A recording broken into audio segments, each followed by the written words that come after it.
Ladies and gentlemen, this is Joe's Classic Video Games back with another cool pinball repair video for you this evening.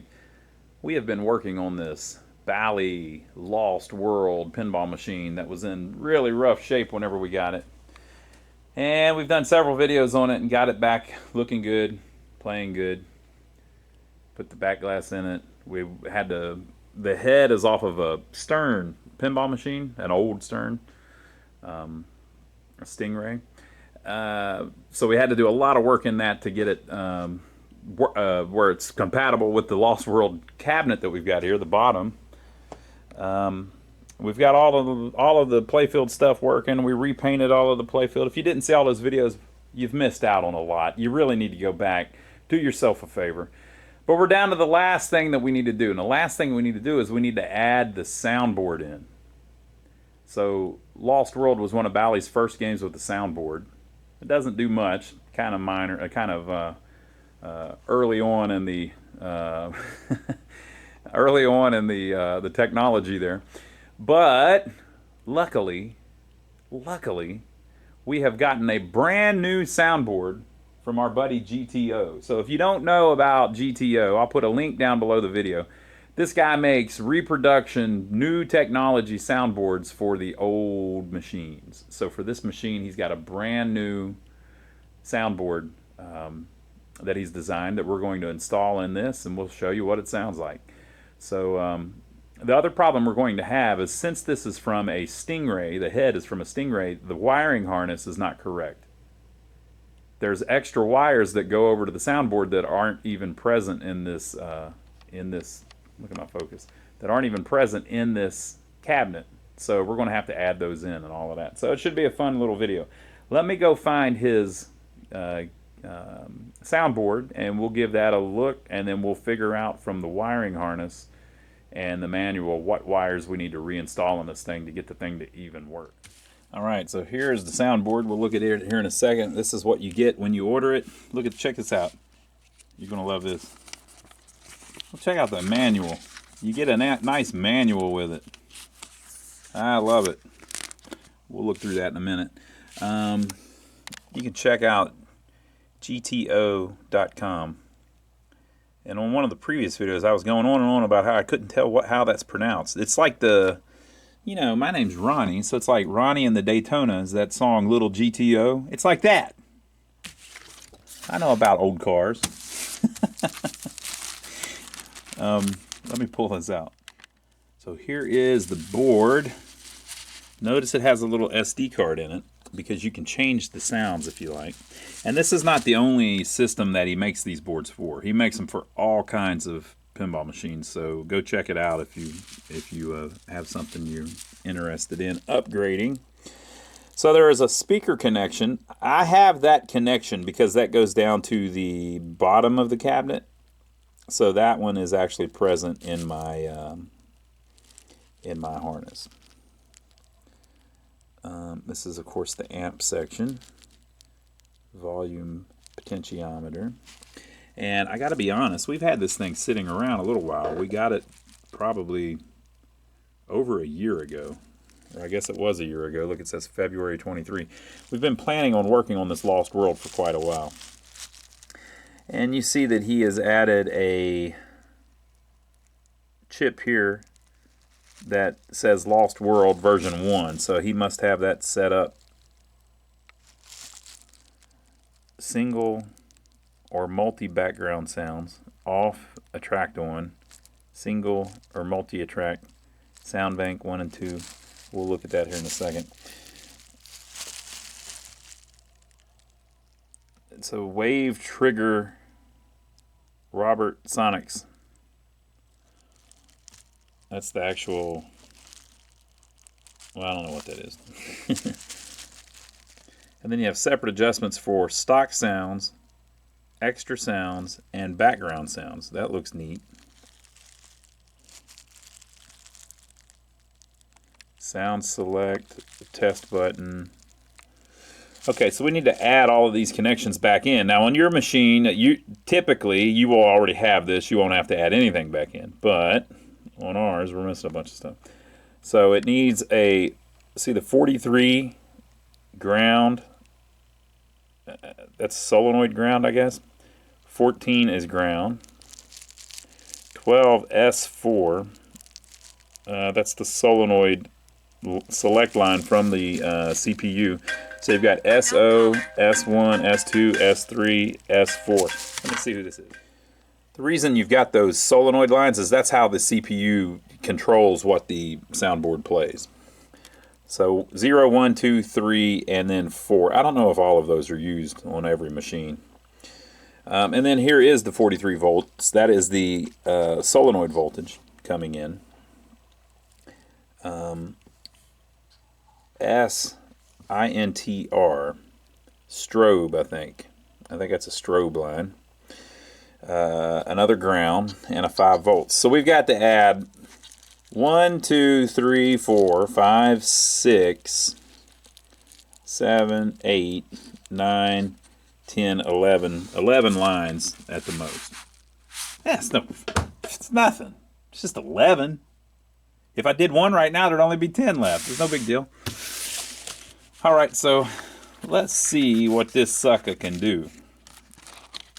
Check this out. Cool little sticker you can put in there somewhere if you want. Look at that.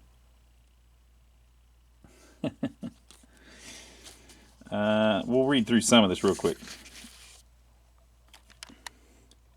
Mine also doesn't have a way to mount it because the what you usually mount it on, the rails in there, they're missing because it's a Stingray head. It's not the right head. So what I'm going to do is I'm going to put it on these little feet. What do you think about that? Install using the screws and or clips in the holes in the corner of the board. Power off machine, disconnect and remove the stock soundboard. J1, connect to the 15-pin keyed connector for the control and power supply. J2, connect the 8-ohm speaker to the pins 1 and 2 of this connector, either direction. Set MPU switch 32 on. This gives you more custom sounds for the saucers. Okay. Set MPU switch 21 on if you want knocker match quotes. Okay, so we'll make sure to do that.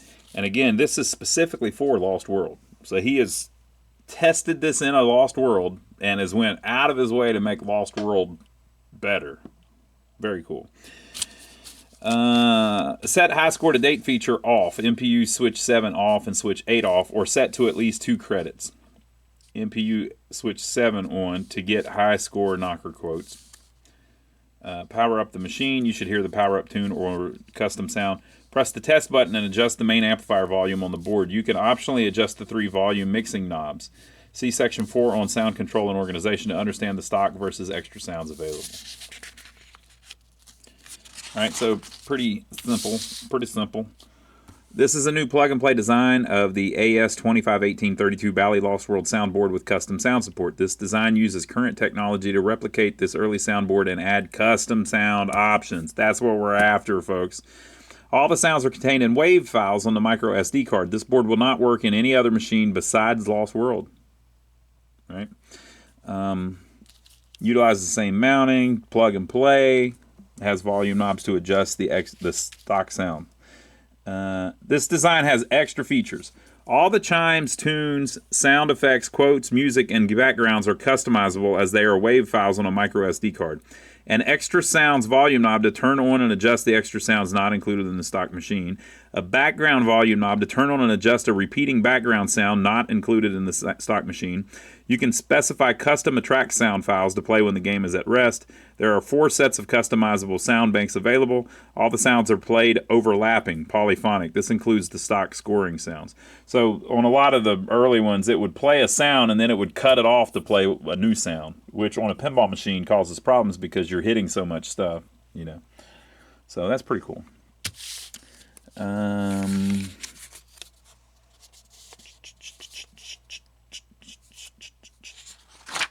Moving right along. The sounds are controlled by 3 stock, extra, and background volume mixing knobs at the top of the board and dip switches 1, 2, and 3. In a typical setup, the stock and optionally the extra and or background knobs are turned up. Stock score sounds. These are the sounds, chimes, notes, or short noises that play when the score changes. Their volume is controlled by the stock volume knob. The stock score sounds will overlap with my board. For example, when the MPU increases the score by 300, it commands the 100 sound 3 times quickly. In the stock soundboard, current sounds are stopped when the next one is commanded. In my board, each sound is allowed to play out entirely. In other words, they will overlap, which is a good thing. So that was stock score sounds. Stock tunes. These are the tunes, longer series of notes or noises that play at coin up, start of the game, tilt, saucer ejects, and end of the game. Their volume is controlled by the stock volume knob. If the extra volume knob is turned up, stock tunes are replaced with extra sounds. Ooh, okay. A stock tune is a series of MPU commands. All the notes for a stock tune are recorded in one wave file. A stock tune is not made up of individual note files for each MPU command. This allows you to alter the tune with one custom sound file. And then extra sounds. These are the sound effects and voices that play in place of the stock tunes and during solenoid activity. Their volume is controlled by the extra volume knob. Turning this knob all the way down will cause these extra sounds to stop and stock tunes to return. That's interesting. So basically he's got it set up where by turning the knob it turns them on and off. That's neat. Extra sounds for the tunes can have 5 random alternatives that are played in place of the stock tunes. The saucer is more complicated. See the sound map below. The ball eject solenoid fire has a different file for each ball ejected. The knocker has 3 alternatives depending on why it is knocking. The rest of the solenoid fires have one sound file assigned. Background. This is a long sound file that are put into repeating mode during gameplay when a ball is in play. Its volume level is controlled by the background volume knob. Turning this knob all the way down will cause the background to stop. Dip switch 1 controls whether there is one background for the whole game or different ones for each of the balls. Up to 5 backgrounds are defined for multi-background. This is freaking cool. That's a really cool addition, really. Attract sounds. This is a sound file, sound effect or quote that plays every 3 minutes between games when no balls are in play. The volume of the attract sound is controlled by the extra volume knob unless it is off. If the extra volume knob is off, the attract sound volume is set by the stock knob. Dip switch 2 controls if the attract sounds will play. Dip switch 3 controls whether same one attract sound files will be played each time or one selected randomly from 5 files. So those of you who aren't like super technical, basically you plug this in, it'll plug right into where your old board was. And then you can, if you've got the stock sounds turned up, right, that will basically, that's your sounds for scoring.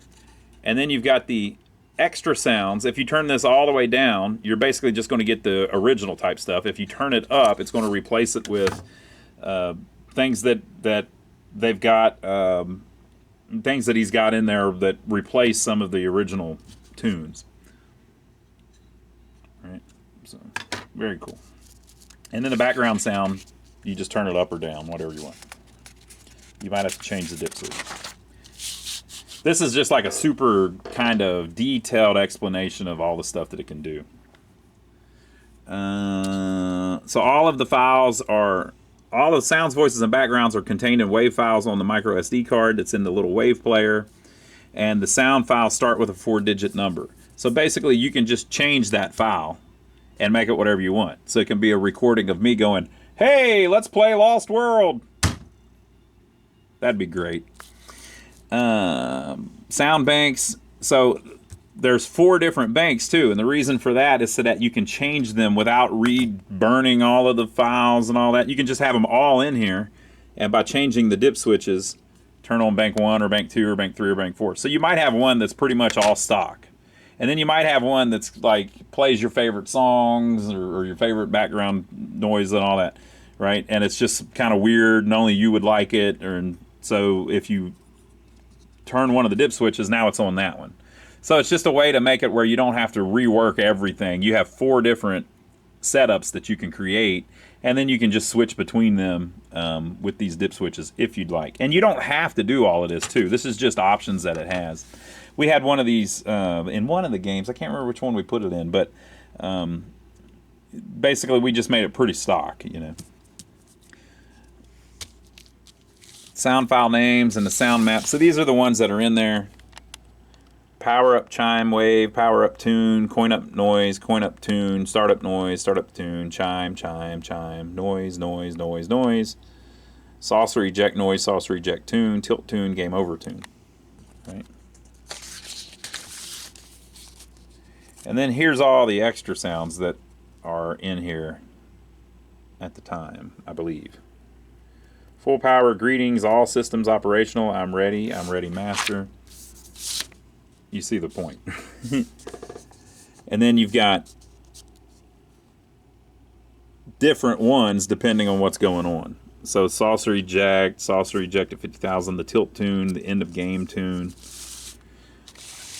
And then he's even got things that can happen when the solenoids go off. So if the knocker goes off, you can play different things. The left pop bumper can make a small explosion. The right pop bumper, small explosion. The lower pop bumper, small explosion. Now you could change that and make it like, Mickey Mouse going, oh boy, or something. I mean, you can make it whatever you want. Left slingshot, right slingshot. You see how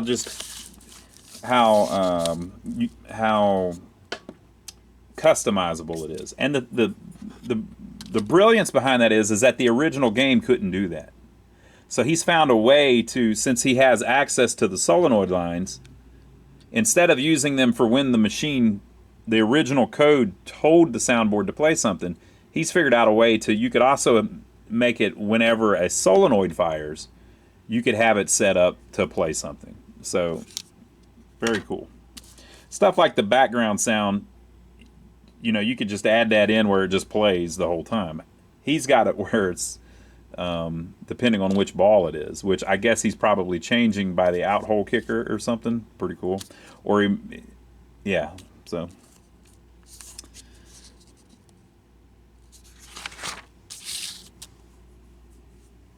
Maybe he's doing it another way.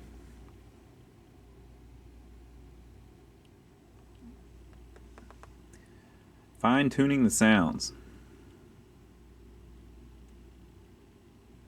So he's basically saying that you can adjust the you need to kind of adjust the volume of them if you're adding your own in. And then this is one of the best parts. It's a full parts list of everything on the board, and then a schematic of everything on the board. So this is very helpful in case you have any trouble with it. Now, if you do have trouble with it, you can just get a hold of him and he'll help you figure out what's going on with it. But if you want, and you're the type that likes to tinker with things, it's good to have the schematics. So that really helps. Troubleshooting section. That's pretty extensive.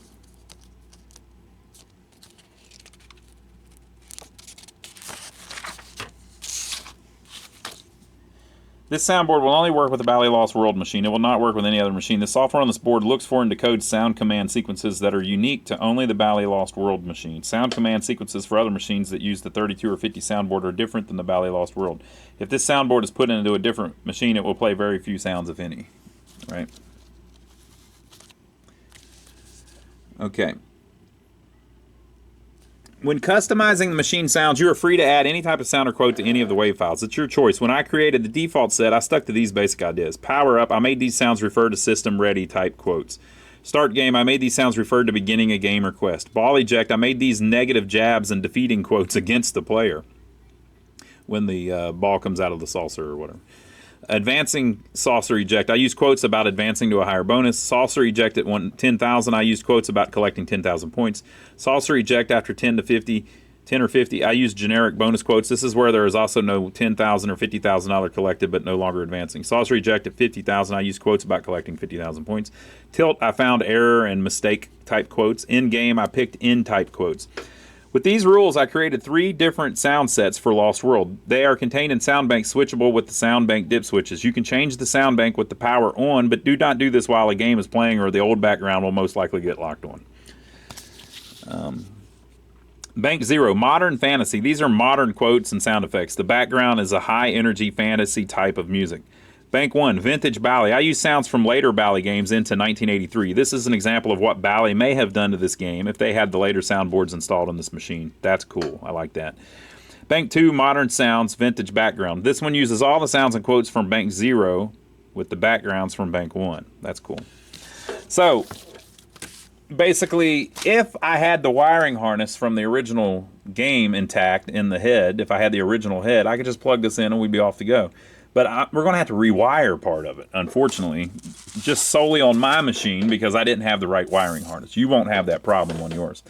So we're going to have to get the manual and just see where we can get all of those connections and where they originally were supposed to come from, and then just add the wires back into the harness. So that's what we've got to do first. So in the schematics, there is this page here, and this page shows you all the connections basically in the back box. Back box wiring diagram. So it actually shows you exactly how the thing was originally wired. And so pin 15, for instance, has this 13 line running to it. 13 is the color of the wire originally. Now we don't have the wires, but it would have been a red wire, the 1, and then the 3 is yellow. It would have been a red wire with a yellow trace on it, 13. All right. 13. And so the wire that goes there went to 2 places. It went to A3J3 and A2J3. So what that means is, if you look at A2 here, A2J3 19 it says. So pin 19, A2J3 pin 19 on the transformer, so that's the power supply. The wire connected there.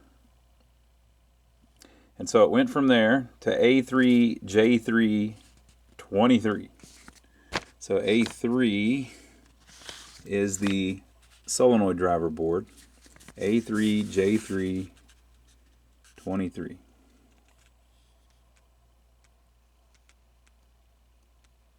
Right? 13. So it's just showing you that that wire connected over to both of those 2 spots. So what you need to do if you're adding the wires in, from the factory they would have been, you know, maybe coming off the transformer because these are bigger connectors. It's easier to connect 2 wires on this connector than on this connector. But there would be an extra wire running around to here. So that's what we're going to do. We're going to add all of those back in. A lot of them, though, are going to be...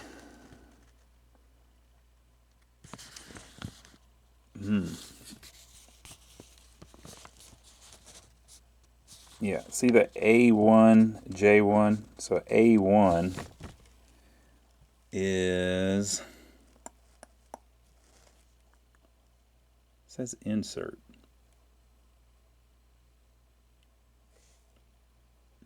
A1, J1, 13. That isn't right. A1 is the MPU, isn't it? No, A4 is the MPU. Okay. A4, J4, pin 4.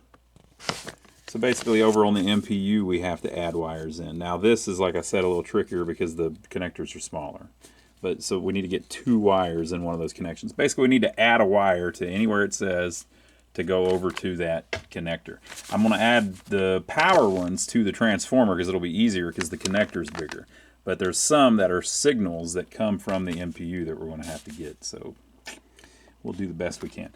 So I'm going to go ahead and mount it in the cabinet, and then I'll get a connector and find some wires somewhere, and we'll start putting her back in. Now I'm not going to match the colors. I don't have enough wires to match all the colors. I don't have a red wire with a yellow stripe. So I'm just going to use whatever I've got. But 1, 2, 3, 4, 5, 6, 7, 8. Now, only 10 of them are populated, so it's not the end of the world. So I've mounted the board in there. That's where it goes. And I plugged in the speaker. And then I added a 15-pin connector. And like I said, there was only 10 wires. So some of them just, or a couple of them, just looped up from here and went to here. I just did that, followed another one of the harnesses. And then 7 of them loop up from here. I made it kind of long, and come up to this connector and this connector. And so, like I said, those were the 0.100s. So they're a little closer, you know. But I was able to get 2 wires in there and crimp them in a new connector. And then one of them, though, you can't do that. One of them you have to send all the way over there. So I routed it through here, up here, and then down into that connector. And then I zip tied it and tried to make it look as neat as possible with the exception of this, but it's all right. Right? So I believe we've got our correct 10 wires there. And I just went by the schematic. So when I needed to remove one of the pins, you can get the little extractor, but if you use this, you can bend the little pin on the back of the connector and then pull the wire out. Cut the old connector off. And then put a new connector on if this is the bigger ones, the .156s. And then this is the smaller ones, the .100s. So the whole problem is you have to get 2 wires inside that and then get it back into the connector. So you got to be careful. But that one now, the top 5 have 2 wires in each one. But it was tight. But really there was no alternative. The other alternative is to put them over there, and it's the same problem. So that worked better because the wire could be shorter. So, and then I zip tied them all together. So here's all the little pieces. So I'm going to clean this up a little bit, and then we'll turn it on and see what happens. It should just boot right up. And I think it plays a little startup tune, so unless I messed up one of the connections or something, that should be it. Now, if you were doing this in your machine, you would have 2 rails here that hold the old soundboard on. And so if it's missing or if you remove it, you just pop this right on, the holes are in the right spot, pop, plug in 2 connections, and you're done. So it's a very user-friendly product, but it's solving a problem for us. So let me clean this up and then we'll see if it'll boot up. All right, folks, so I don't know how it's set up, but we're gonna try it. Let's see what happens. It plays like a little jingle when it starts. So we'll see if the jingle jingles.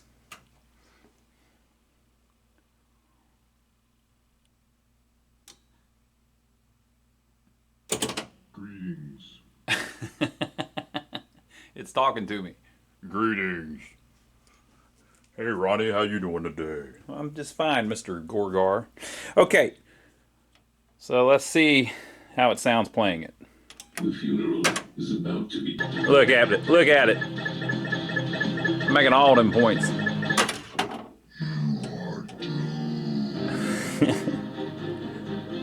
Yeah, different background sound. And remember, you can change all this if you don't like any of it.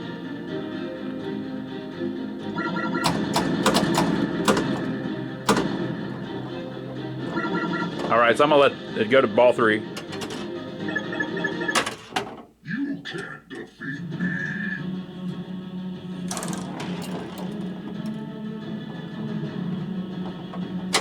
I gotta hit something or it won't take the ball away.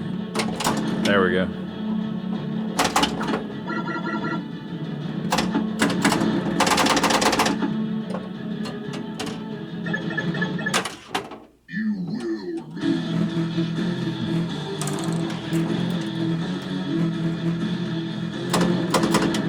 Boy, this one's pretty intense. I wonder if he picked like a real cool one for the 5th one.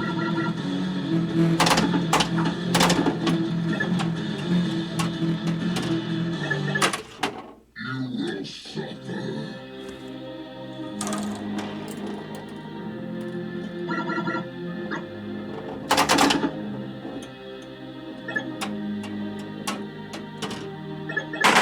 You lose. You got the high score. Yeah, I got the high score. Okay, I'm going to get rid of the zip tie I left laying on the playfield. I'm going to fix the machine gunning bumper. I'm going to replace that light bulb or figure out what's wrong, why that one light bulb won't light up. And then we're going to change I'm going to turn down the background sound just a little bit. I turned it up whenever I had it on the bench. I'm going to change the sound bank to one of the other ones, the one that has the futuristic stuff in it. We'll see what that sounds like. I like this one, though. Like, whenever I sell it, I'm going to leave it set like this. Okay, so I turned the background sound down to where it was basically set the same as the other ones. And that light, everything was fine with it, and it's working in the track. So I don't know what the problem was with that. I got rid of the zip tie that was laying on the playfield. And I made a mistake. It was already on the futuristic sound. So now I've got it set on classic Bally. So if you remember from the list, that's basically him using sounds that Bally had access to in the next couple years that their soundboards would have made. Deposit point. So it's more speech and synthetic sounding stuff, which is really cool. So I might leave it like this, actually. So we'll see how it sounds.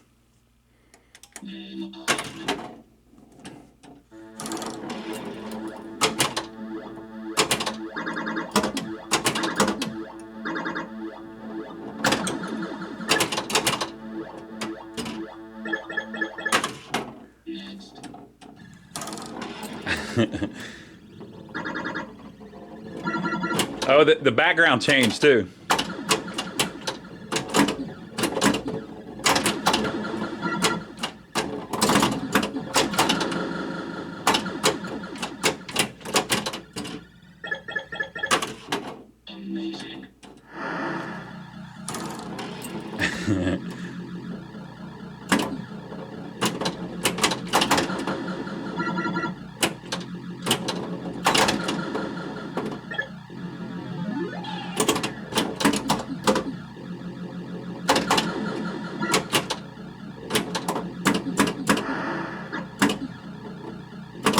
Well, folks, I think we saved this pinball machine.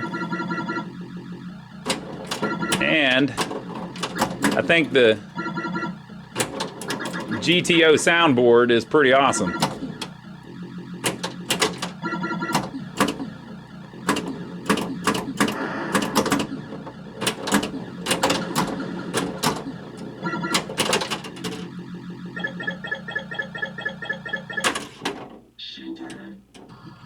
Super.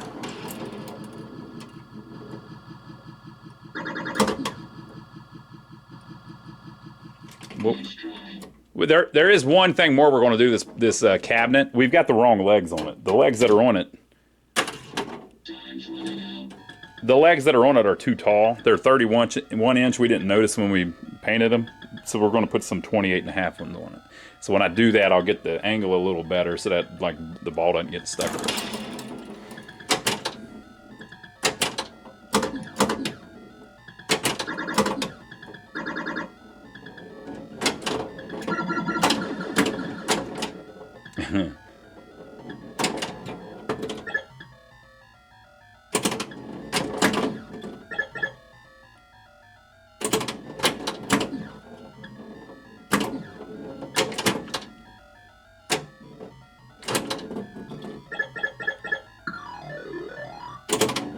Yeah, it's cool. They do all sound like Bally sounds. Now, I know what you're going to say. Oh, they sound like Williams sounds. Well, that's because Bally was ripping Williams off at the time. But if you play like a Xenon or something.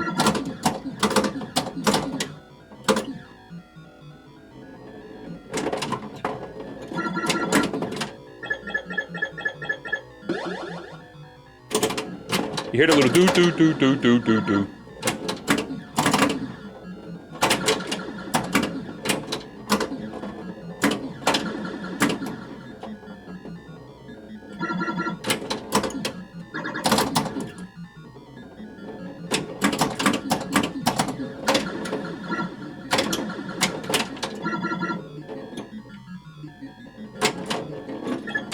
Very cool.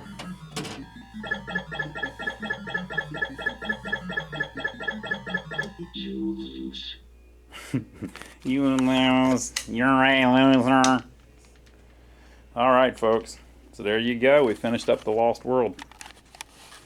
Beautiful game. Now we're going to have to charge a small fortune for it since we spent so much time on it, but that'll be all right.